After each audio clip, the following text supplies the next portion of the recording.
अभी कुछ दिनों पहले ही सुप्रीम कोर्ट ने ईडी को जमकर सुनाया था। एक मामले में सुनवाई करते हुए सुप्रीम कोर्ट में जस्टिस उज्जवल भुइयां और जस्टिस सूर्यकांत की बेंच ने ईडी से सवाल किया था कि वो किसी भी व्यक्ति को धन शोधन निवारण अधिनियम यानी कि पीएमएलए के मामले में गिरफ्तार कर लेती है, फिर सालों तक उसके खिलाफ मुकदमा ही शुरू नहीं किया जाता। पीएमएलए कानून में जमानत मिलना बेहद मुश्किल होता है। ऐसे में आरोपी कई दिनों तक जेल में रहता है और उस पर ईडी के मामले में दोषी सिद्धि की दर बेहद कम है। अगर ये 60 या 70% होती है तो भी चल सकता था, लेकिन ये तो 5% भी नहीं लग रही है। और जो बात सुप्रीम कोर्ट ने कही थी उसे संसद में मोदी सरकार ने भी कबूल कर लिया है। सरकार ने एक तरह से मान लिया है कि ईडी का काम सिर्फ सरकार के विरोधियों पर कार्रवाई करना और उनका उत्पीड़न करना ही रह गया है। विपक्ष की तरफ से तो ये लगातार आरोप लगाए जा रहे हैं कि मोदी सरकार ईडी के जरिए विपक्षी दलों में तोड़फोड़ करवाती है। जहां बीजेपी विरोधी दलों की सरकार होती है, वहां ईडी के जरिए सरकार को अस्थिर किया जाता है। विधायकों को गिरफ्तार करने की धमकी दी जाती है या फिर पाला बदलकर बीजेपी के साथ जाने को कहा जाता है। ईडी के राजनीतिक इस्तेमाल के कारण ही ये एजेंसियां अब सवालों में हैं। और जब संसद में सरकार से 2019 के बाद ईडी की तरफ से दर्ज मामले और इसमें हुई कार्रवाई को लेकर सवाल किया गया, तो जो जवाब केंद्रीय मंत्री ने दिया उसने मोदी सरकार की ही पोल खोलकर रख दी है। तो क्या है केंद्रीय मंत्री की इस रिपोर्ट में? आज हम इसी पर ही बात करेंगे। नमस्कार, आपके साथ मैं हूं आदित्य कुमार और आप देख रहे हैं द नव दर्पण न्यूज। राज्यसभा में कांग्रेस सांसद रणदीप सिंह सुरजेवाला ने ईडी को लेकर सवाल किया था। मोदी सरकार से पूछा था कि 2019 से ईडी ने कितने मामले दर्ज किए हैं और उसमें कार्यवाही का स्टेटस क्या है, जिसके जवाब में केंद्रीय वित्त राज्य मंत्री पंकज चौधरी ने बताया कि 1 जनवरी 2019 से 21 अक्टूबर 2024 के बीच पीएमएलए के तहत दर्ज 911 मामलों में से केवल 42 मामलों में 4.6% में दोष सिद्धि हुई और 257 यानी कि 28% मामले ट्रायल स्टेज तक पहुंचे हैं। ईडी का खराब ट्रैक रिकॉर्ड लंबित मामलों की संख्या में भी दिखा। उच्च सदन में चौधरी के जवाब में ने कहा कि पीएमएलए के तहत दायर कुछ मामलों में 654 मामले यानी कि 71.7% केस अभी लंबित है। यानी जिस मामले को लेकर हाल ही में सुप्रीम कोर्ट ने ईडी पर सवाल उठाए थे वो बात खुद वित्त राज्य मंत्री कबूल रहे।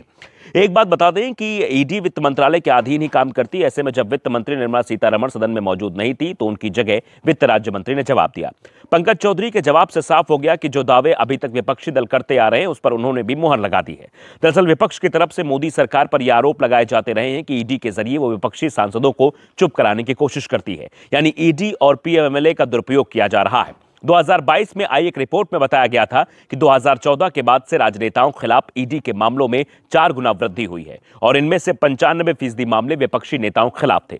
ईडी ने तब जवाब देते हुए कहा था कि बड़ी संख्या में लंबित मामलों में बावजूद उन मामलों में उसकी सजा की दर 96% से अधिक है, जो ट्रायल स्टेज तक पहुंच चुके हैं। हालांकि विपक्ष ने अभी तक ईडी द्वारा दर्ज किए गए पीएमएलए मामलों की संख्या और ट्रायल स्टेज तक पहुंचने वाले मामलों के बीच एक बड़ा अंतर बताया। सबसे बड़ी बात तो यह है कि 2014 के बाद से भ्रष्टाचार के मामलों की जांच का सामना कर रहे 25 विपक्षी नेता जो बाद में बीजेपी में शामिल हो गए, उनमें से 23 के खिलाफ आरोप या तो हटा दिए गए थे या उनके मामलों को ठंडे बस्ते में डाल दिया गया। कांग्रेस नेता सुरजेवाला ने संसद में अपने सवालों का जवाब न मिलने के तुरंत बाद पीएमएलए के तहत दर्ज मामलों की बढ़ोतरी को लेकर सोशल मीडिया प्लेटफॉर्म पर एक पोस्ट किया। उन्होंने कहा कि एनडीए सरकार के तहत पिछले 5 वर्षों में 911 मामले दर्ज किए गए, जबकि यूपीए सरकार के पूरे 10 वर्षों में केवल 102 मामले दर्ज किए गए थे। ये ईडी के पूर्ण दुरुपयोग को दर्शाता है कि केंद्र सरकार के आंकड़े आखिरकार क्या हैं। उन आंकड़ों से पता चला है कि 2014 में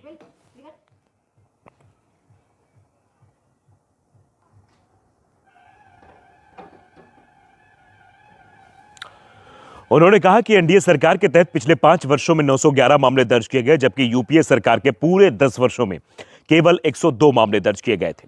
यह ईडी के पूर्ण दुरुपयोग को दर्शाता है कि केंद्र सरकार ने आंकड़े दिए हैं। उन आंकड़ों से पता चला था कि 2014 से 2024 तक पीएमएलए के तहत कुल 5297 मामले दर्ज किए गए। इनमें से केवल 40 मामलों में सजा हुई है और 3 को बरी कर दिया गया है। जो बातें संसद में वित्त राज्य मंत्री ने कही हैं, इसे लेकर सुप्रीम कोर्ट भी नाराजगी जता चुका है। अगस्त 2024 में ईडी के मामले में सुनवाई करते हुए सुप्रीम कोर्ट ने कहा था कि ईडी केस दर्ज करने में तो तेजी दिखाती है, लेकिन वो तेजी जांच में नहीं दिखाई देती, जिस कारण से वो आरोपी को दोषी साबित नहीं कर पाती। सुप्रीम कोर्ट ने ईडी को लेकर कहा था कि आपको अभियोजन और सबूतों की गुणवत्ता पर ज्यादा फोकस करने की जरूरत है।